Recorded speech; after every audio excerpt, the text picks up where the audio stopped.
अपूर्णांकाची गंमत. पूर्णांकयुक्त अपूर्णांक एक वेगळी पद्धत, एका वेगळ्या स्वरूपात. समजा म्हटलं 1/2 अधिक 1/2 अधिक 1/2 लिहिलं असं? लिहिलं का? सर्वांचं छेद वेगवेगळा आहे की सारखं आहे? आणि या ठिकाणी छेद सारखं राहील? अरे शिकवलं की नाही? बेरजेमध्ये जर छेद सारखा असेल तर तो छेद सारखा ठेवायचा आणि अंशाची काय करायची? किती येते? आले? आले की नाही? हे काय आहे रे? अंश. हे काय आहे? भाज्य कोणता आहे? 3. भाज्य कोणता आहे? आणि भाजक? चला भागाकार करूया.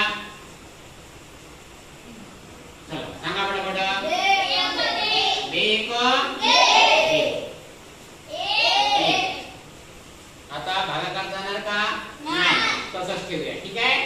आता सांगा. बघा इकडे भागाकार किती आला? कोणता वाला? हा लिहिलं.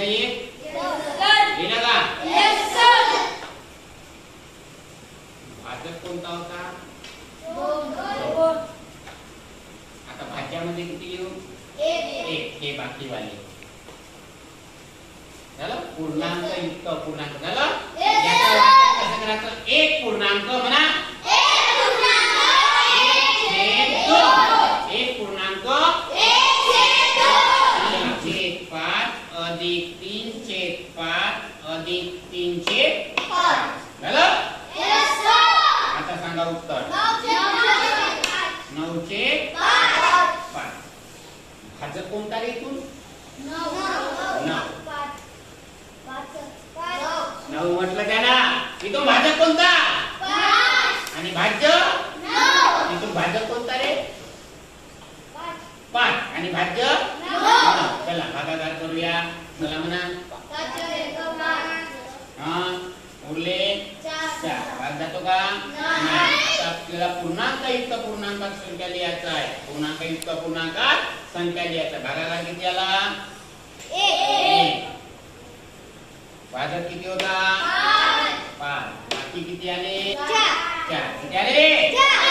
4. किती आले? वाटण कसं करायचं? 1 पूर्णांक 4/5.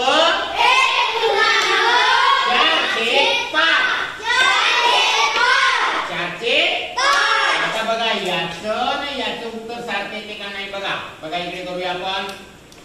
9/5 बरोबर किती आलं? 1 पूर्णांक 4/5 आहे. तर याच्यामध्ये काय राहते? हा याच्यामध्ये कोणता चिन्ह राहते? गुणाकार. कोणता राहते? 5/1 5. 5/4 5/4 9 आणि 9 आणि छेद किती? 5. इकडे पण 9/5. अशा प्रकारे सारखं उत्तर आलं. समजलं? असे असंख्य नवीन व्हिडिओ बघण्यासाठी लाईक आणि सबस्क्राईब करायला विसरू नका.